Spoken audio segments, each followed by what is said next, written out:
as lutas de hoje, todas essas rivalidades no meu entendimento, são representações, né? A maioria dos atletas, quase na sua totalidade, estão representando ali, são artistas, né?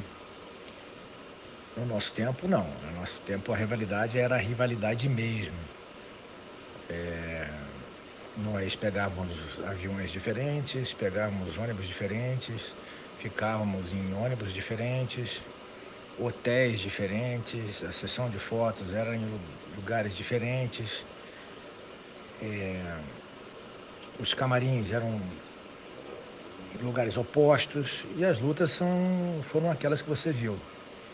Sempre existia um respeito muito grande entre as equipes, um respeito que só quem realmente é um lutador de ponta, é um guerreiro ou tem uma moral elevada para entender o tipo de respeito. É um respeito no qual eu posso falar por mim, que eu sempre tive pelo Ninja, pelo Shogun, pelo Rudimar, pelo Vanderlei, pelo Rafael Cordeiro e todo o resto da equipe da Chutebox.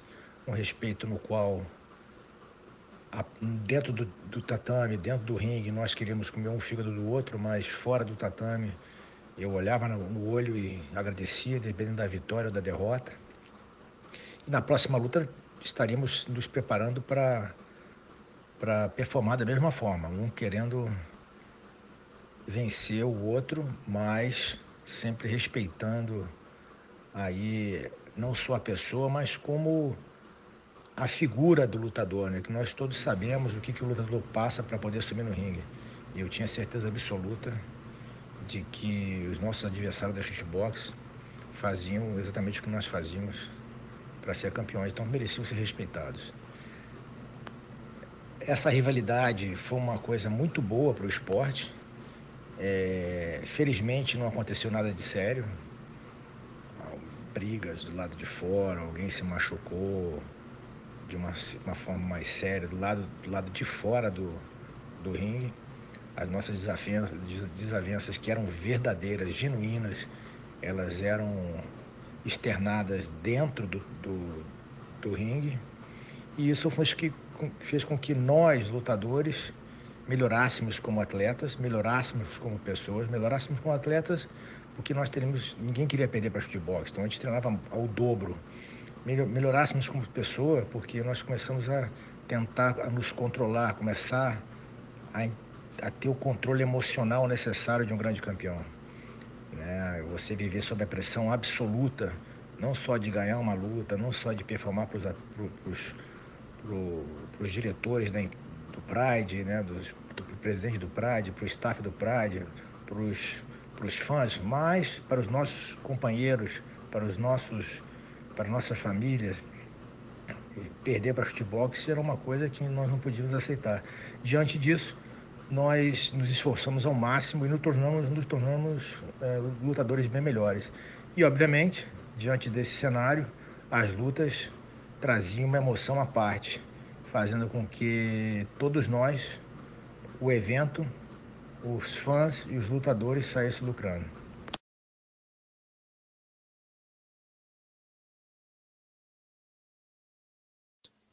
Vamos lá. A rivalidade ficou no passado, me dou bem com todos eles, não são meus melhores amigos, mas a gente tem um respeito mútuo, a gente se fala, coisas que, normal, torço pelos brasileiros, normal.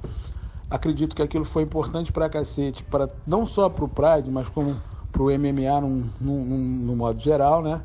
O MMA brasileiro, no modo geral, cresceu bastante em decorrente da nossa rivalidade saudável, às vezes nem tão saudável, mas saudável, que fez as equipes treinarem mais para não querer perder um para o outro. Então a gente elevou o nível do MMA durante um período devido a isso, entendeu? Agora, Rusga já foi, não tem essa, já passou. Foi bom pra cacete, todo mundo gostou, o Pride principalmente, mas foi um rio que passou. Mestre,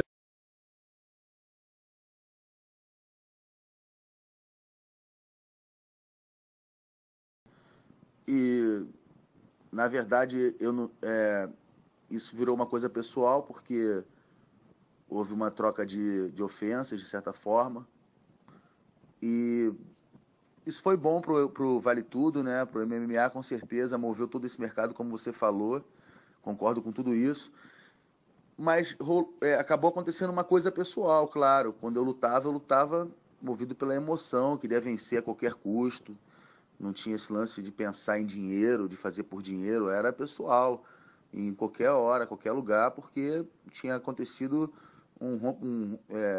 ele tinha ultrapassado, né, a barreira dele, né, quando ele me atacou com palavras dessa forma, ele estava me ofendendo, né? Ali só tem guerreiro, só tem samurai, tem que um respeitar o outro, é como eu penso. Então, quando ele quebra essa lei do respeito, aí está sujeito a qualquer coisa. Então, o que eu fiz foi defender a minha moral, meu respeito, e ele achou que estava defendendo a dele também, porque ele estava enganado em relação a tudo isso que você falou. Enfim, nós conseguimos resolver isso tudo, mas isso gerou um tempero para a época mesmo, não era ódio, né? O meu pensamento era de justiça, já que ele me desrespeitou, então ele vai ser cobrado, era como eu pensava. Então, não é ódio, é uma coisa que é uma energia, é um movimento. Você faz um movimento dentro de você em relação àquilo diferente, né? Mas isso tudo acabou, a gente conseguiu resolver isso conversando depois de muito tempo. Eu respeito muito a carreira dele, ele é um grande atleta, fez muito pela luta toda, né? E sobre hoje em dia a coisa mudou muito, né?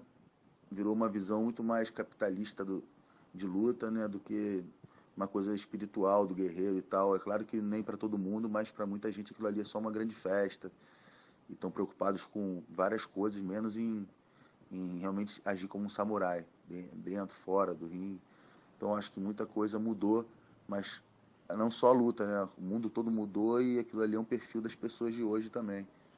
Tudo que acontece. Mas hoje em dia o esporte cresceu muito dessa forma, tem fãs no mundo inteiro e a gente tem que entender esse momento que está acontecendo. Embora o meu estilo não seja esse. Eu voltando a lutar, eu sou, como diz, old school, né? Eu entendo o que está acontecendo, mas eu prefiro agir diferente. É isso mesmo, teve um treino que eu fui dar lá com outro japonês, que na verdade o japonês ele era empresariado pela nossa empresária. Ele ia lutar, pediu um treino na academia que a gente ele estava fazendo a manobra, pediu um treino de chão ali comigo.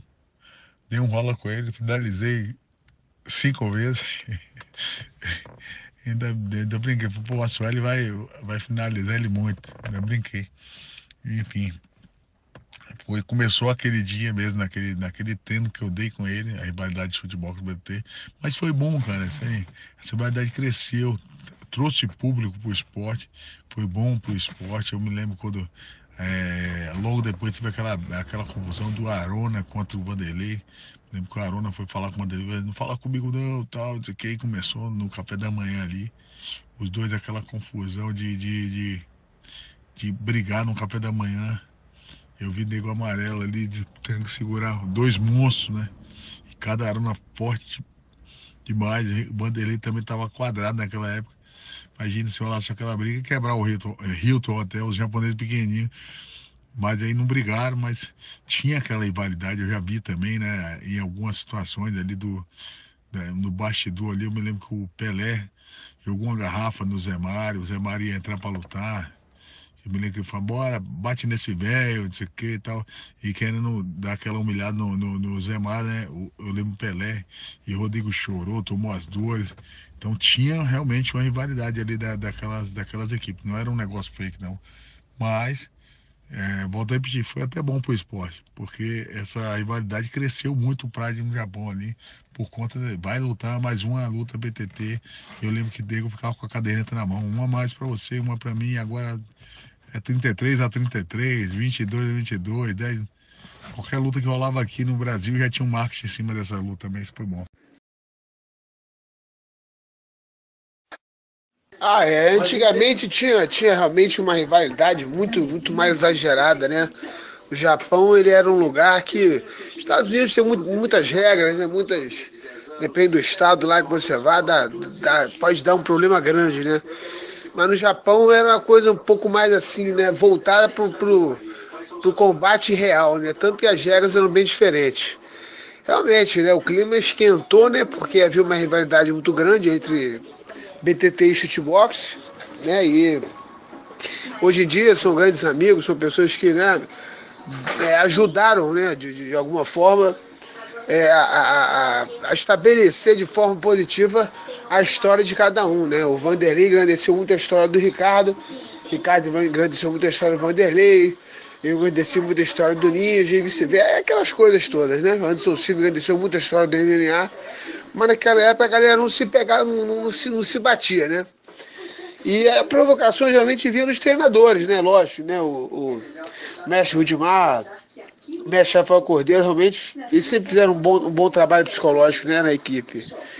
E eu ficava tentando segurar a onda do lado, né? Que era eu tava ali do lado do Ricardo, bem fechado, a gente sempre foi bem fechado. Mas o Ricardo tava com a lesão séria na tíbia, né? Ele foi na canelada na luta anterior com o Vanderlei. E aí ele machucou, ele praticamente teve uma fratura na tíbia, né? Ele não tinha condições de combate. Foi porque é um cara que é macho, né? O cara que encarava a coisa não tão esportivamente falando como hoje em dia, né? Ele tinha a coisa da honra mesmo, aquela coisa do samurai, né? E foi pra dentro, né? E infelizmente não deu.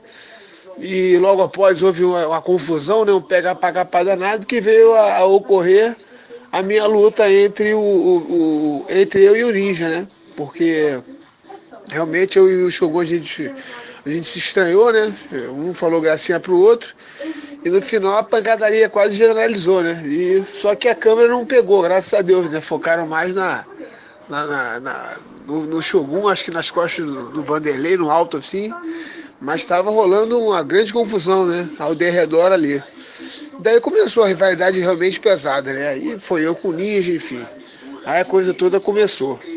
Mas hoje em dia somos todos amigos, tenho um respeito muito grande pelo mestre Rudimar. É um cara que, pô, tem que reconhecer que é um cara nota milhão. E Rafael Cordeiro, porra, incondicionalmente, para mim, um dos melhores treinadores de todos os tempos da MMA. Você tem razão, foi uma rivalidade sadia, né? Porque era simplesmente para ver quem era a melhor equipe e tudo era no ringue, no ringue lá, na competição. E por incrível que pareça, sempre existiu um respeito fora do ringue e uma admiração também mútua das duas equipes. Eu acho que você tem razão, acho que para dar uma pimentada falta uma grande rivalidade. Acho que essa rivalidade foi muito boa para o esporte, fez com que as duas equipes se esforçassem mais, treinassem mais, tentassem se aperfeiçoar mais. Então foi um marco e hoje eu vejo que no momento assim, momentaneamente, não existe isso, né? Essa competitividade, academias, tal, para ver qual equipe, né? Foi realmente uma época importante essa competição entre a Chutebox e a Brazilian Top Team deu uma impulsionada para o esporte e também para as equipes que começaram a correr atrás e procurar assim cada vez melhor, né? Fez com que as equipes se estimulassem, né? Para querer não perder luta para outra. E houve um equilíbrio muito grande nos confrontos entre a Chutebox e a BTT. Houve um confronto enorme e um equilíbrio bem grande também.